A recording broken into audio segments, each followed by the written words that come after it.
Hey everyone, welcome back to my channel. So in today's video, I'm finally doing the second part of my YouTube 101 series. If you missed my first video, then I will have it linked right over here, I believe it is. It is just a general overview on how to start a YouTube channel and my personal tips and tricks that I used when I was just starting out. And just like a brief overview of like all the different elements of starting a YouTube channel. It's really helpful, so I would recommend checking that video out first.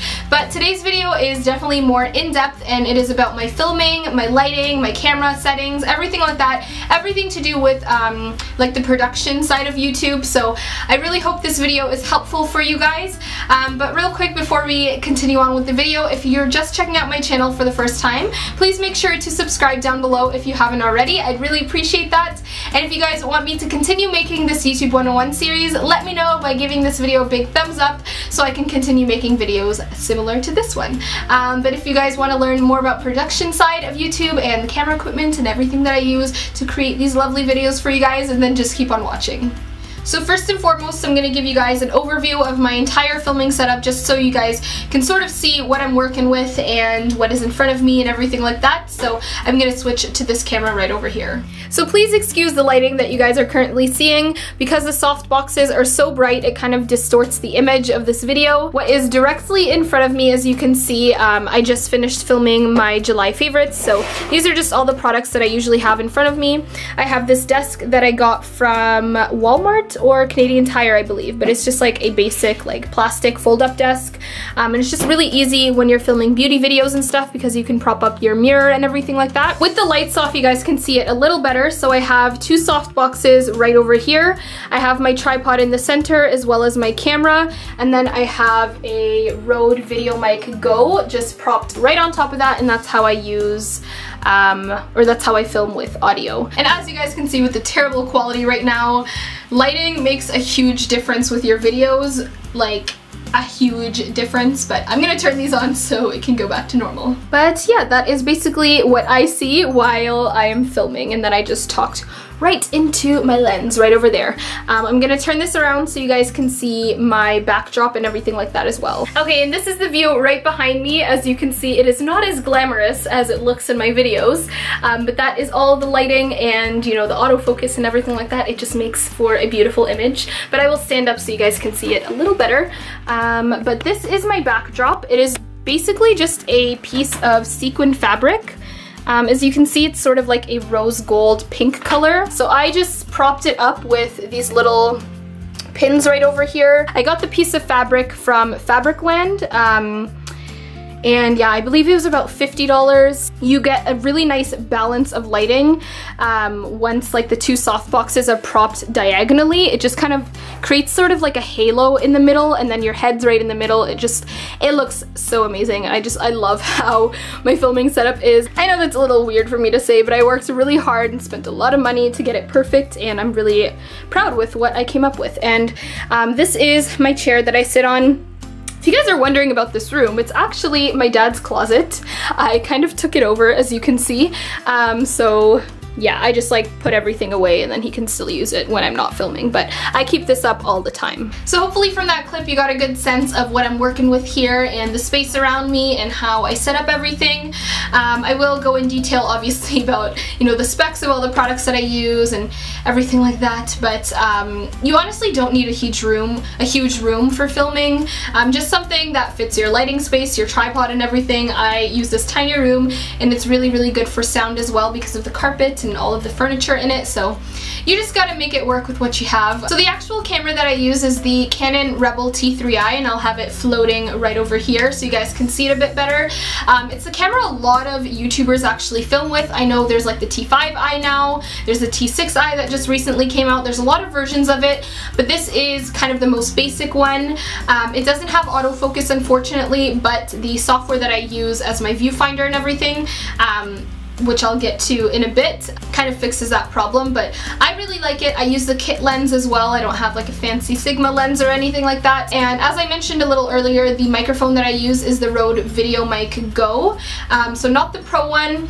The Pro one obviously has better sound, but the Go works perfectly fine for me. And I know I'm gonna get a lot of questions about my vlogging camera as well. This is the Sony a5100, and it's like a mirrorless camera, so this actually comes off if you want to use different different lenses, but this is the lens that it actually came with. It's definitely a little bit heavier than like the Canon G7X, which a lot of vloggers on YouTube use as well, but this is definitely one of the most popular cameras that at least a lot of beauty bloggers use, and I really like it. And the tripod that I have for this is the Joby Gorilla tripod, I believe. It's not the really expensive one. I believe this one was like $50. I know they have a bit of a larger one that holds like a DSLR, but I'm not going to be using my DSLR with this one, so this works perfectly fine for me, and it has like a flip out screen and everything, so it's perfect for vlogging. And I've been vlogging a lot more recently, and I love this camera every single time I use it. It's just so amazing. So one of the most important pieces of advice that I can offer to you guys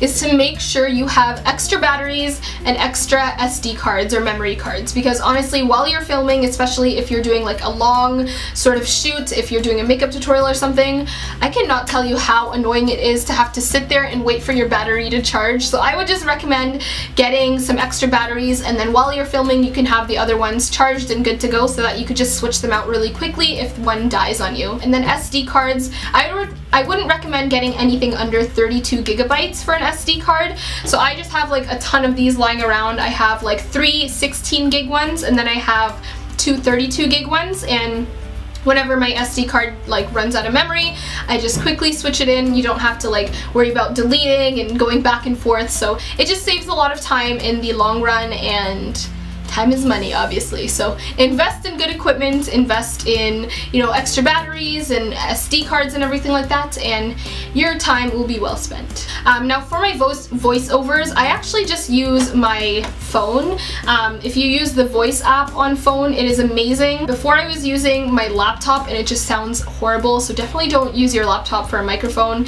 Just sort of film the clips of the voiceover, and then all you have to do is like email it to yourself and then insert it into iMovie or whatever editing software that you're using, and it makes for a really easy, good quality sound. So that is how I film my voiceovers. Now as for lighting, this is probably one of the most asked questions on my channel. As you guys saw, I used two softboxes, and not 4, and I just have them propped right up in front of me. The ones that I use are by, who are they by again? Limo Studio. I will have them linked down below. I actually found another link for a Canadian site, so it ships to Canada, so if you're from Canada and are looking for good softboxes or anything like that, I will have it linked down below as well. But I'll also have the exact link from Limo Studio where I purchased my ring lights, or sorry, my softboxes as well. So I'm going to be speaking about EOS Utility now. If you guys have no idea what I'm talking about, it is basically a software that connects to your Canon camera, and it just makes filming way easier. And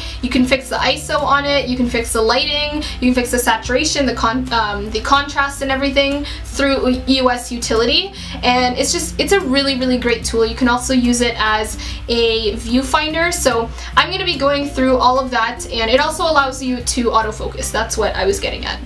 So I'm going to switch to my vlogging camera so I can show you guys how I use that. So what you're seeing right now is the software that I was talking about, EOS Utility, and as you can see, this is the viewfinder that I use. All I do is connect my laptop with my camera, so as you can see, it just sort of pops right into there. And then it allows you to control everything on your camera on your computer. So it is honestly such a lifesaver, especially with the Canon T3i, just because there is no autofocus. So this makes it super easy to focus, and I'll show you how. So all I do when I plug it in, it prompts you to kind of click in, and then you click live shoot mode, and then, you know what, I'll just show you how all of that works right now anyways. It's also telling me that my battery is low, so I'm gonna switch that out right now and I'll be right back. Okay, so I just switched my battery out, and this is what you get when you first turn on your camera. So all you have to do is go to camera settings and remote shooting. So click that, and then you get this thing that pops up. So I click live, whoops, not that, I click live view shoot. And then that is how you get your viewfinder. So really super useful tool. If you're not in focus, all you have to do is make sure your camera is set to autofocus, and then once it is, all you do is click on. and as you just heard, it just focused, and then you can see the green, so it is now focused on my face. So that makes it super easy, especially when you have no one to help you film with. It's just a really, really great tool. Like, that is probably one of the most important tools with EOS Utility, but I'll show you even more. So the setting that I have on right now is daylight, but you can also switch that around to auto. I personally don't like auto. Like, right now it looks okay, but sometimes, especially if you're filming with natural lighting, auto will just make it look really strange. So I like to leave it on daylight. And then I will show you guys this part. So as you can see, it says EOS Rebel T3i. So it just basically, you download it with whatever camera you have. So you can use it with the T5i, the T4i, any Canon camera basically. And then it tells you that, you know, my battery is full now, and then I'll show you guys my lighting settings. So I like my videos to be very bright and colorful, so what I like to do is keep it on +1. But as you can see, the further I move it, the darker my video gets, as you can see. So this is just basically the ISO, I believe. I'm not really sure, but all I know is it affects the amount of light that goes into your camera. So I like a lot of light going into my camera, so I like to keep it on +1.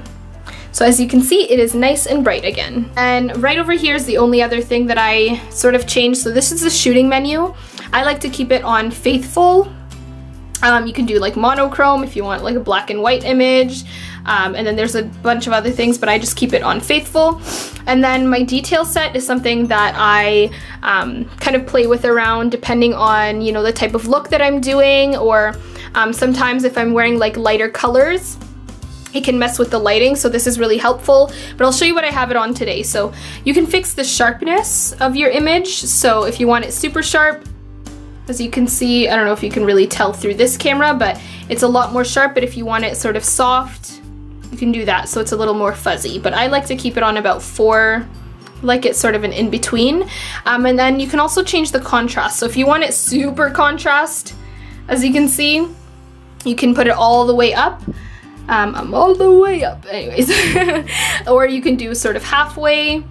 And then if you don't want it contrasted at all, which looks kind of strange, you can do that as well. But I like to keep it on about a 1, like that. So I like a bit of contrast. Sometimes I do put it up if I have like a really intense eye going on, like a makeup tutorial, and I want that color to really stand out. But majority of the time I just keep it on number 1, or even sometimes in the middle, but I like number 1. And then you can also fix the saturation. So I like my saturation pretty high. I keep it on about a 2. You could move it up all the way to a 4 if you want, which is all the way at the end. And that just makes a really, really saturated image. And then as you can see, like the difference, that is very unsaturated. So you can kind of just move it up depending on your liking. And I like to keep it at about a 2. So I do want some of the color to be a lot brighter.